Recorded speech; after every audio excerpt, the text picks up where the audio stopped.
Hi, and welcome to Unmasking the Trans Movement News. I'm Brad Wylder. Today on the show, we're going to get into something that's very, very concerning. It almost comes to be inconceivable, possibly overwhelming for some.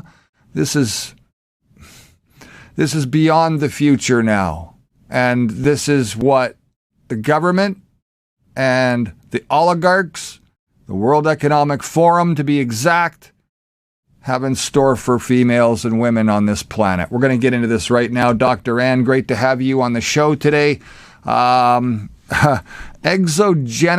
biobags to create babies. Have we gone from test tubes to babies now? Or test tubes to biobags, sorry. What we've done has gone crazy, Brad. It is. We have gone, yeah. It really is. This is craziness, and it is, to me, this is part of the annihilation plan. This is the annihilation of womanhood, motherhood, of females. It is all, it's all part of this whole trans movement, but it goes back even further than that. And I think we are just, we're just on this rapid incline into absolute atrocity for humanity. Absolutely. And that's what I was going to say, is exactly that. It's humanity that is going to suffer in the end. And, the World Economic Forum has always pushed an agenda here of, population reduction. That's nothing new in their agenda. That's something that they brag about openly. And it's something that I think they tried to take care of already once for the past 2 years. But they were unsuccessful, and I believe that they're going to be unsuccessful going forward as well. But this now involves real science, and it involves, a situation where multiple creations are going to happen. I'm going to have problems calling them human based on the fact that they have no real soul.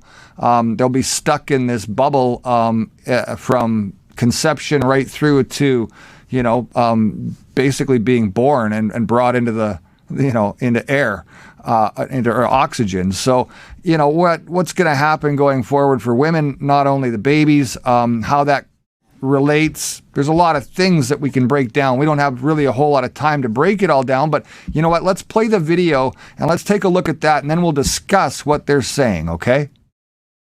Absolutely. And that's what women and mothers are now reduced to by Joe Biden and the left. Egg producers. And for that reason, they're even looking for ways to make sure that egg producers don't have to give birth anymore. The creepy people funding big science are more than happy to take the biological miracle of pregnancy away from women by creating artificial wombs through a process called ectogenesis. Once the baby is conceived, the woman in her womb would no longer be needed. The Children's Hospital of Philadelphia actually developed an artificial uterus which carried lamb fetuses to full term successfully. It's called the biobag, and companies like Google are already pouring money into it for humans.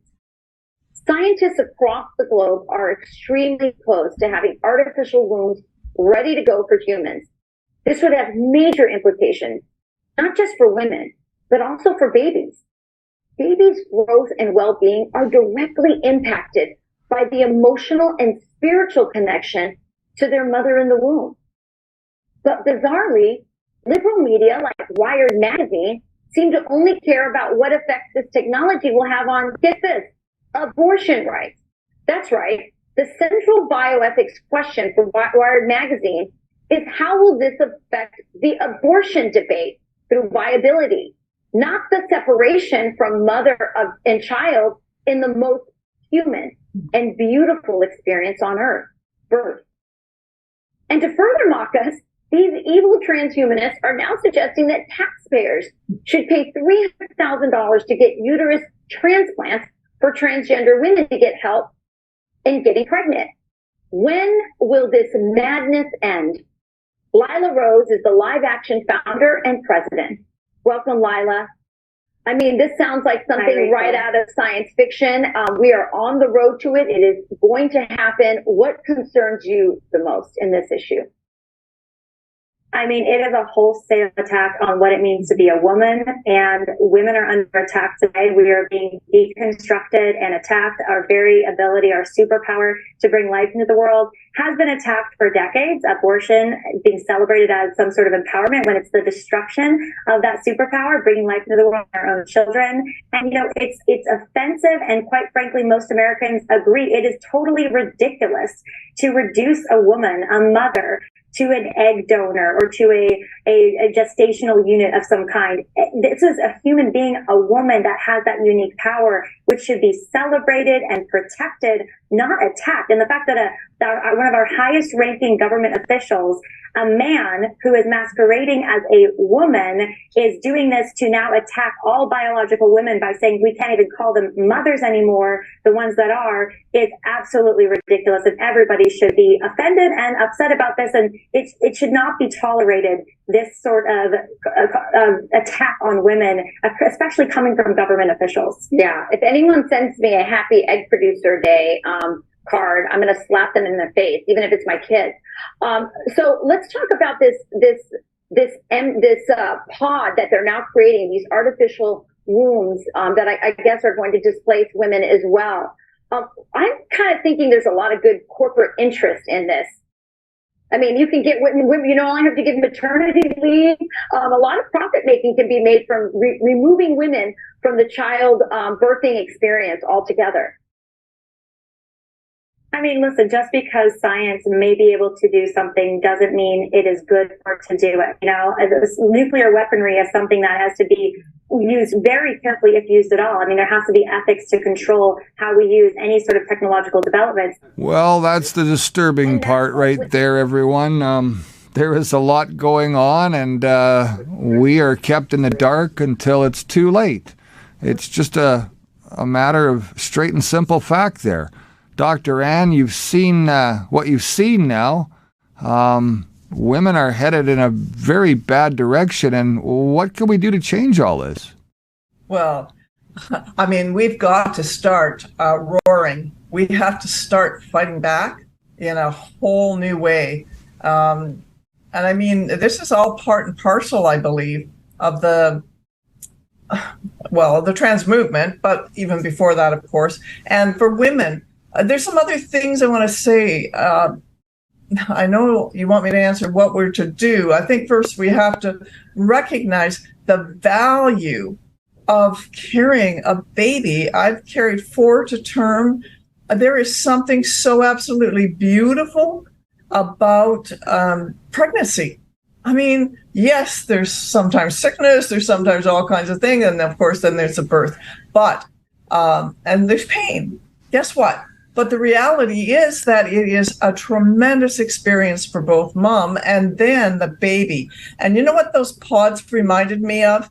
The orphans in Romania. I don't know if you have ever seen that, but this is from years ago when they went in to rescue babies from orphanages in Romania who had,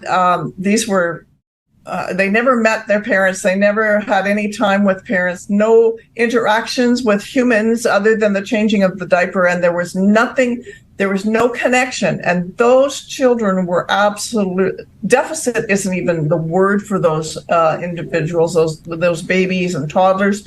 They had no ability to communicate socially, and they were afraid of people. They didn't know what love was. This is all about eradicating love, eradicating responsibility as parents, really, and to what end?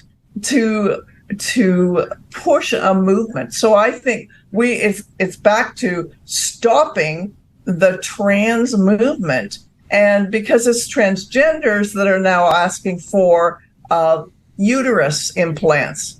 And did you hear that? $300,000 a pop to do a uterus transplant. What is that going to sound like? What's that going to look like? And it's just so incredible that all this money is being spent on such a evil Again, thing. Just another way for them to hide the money and do all kinds of evil things. We're We're at a point now where obviously things are getting crazier and crazier. This is transhumanism in a sense. There's just so many things to talk about with this. I'm glad you came on and presented this today. Thank you very much for being on the show. We're going to get into this again on Unmasking the Trans Movement. And you can find our episodes on BitChute as well as unmaskingthetransmovement.com. Till next time, I'm Brad Wylder. Remember, it's not our kids' fight, it's our fight, so make sure you stand up today. I'll see you soon.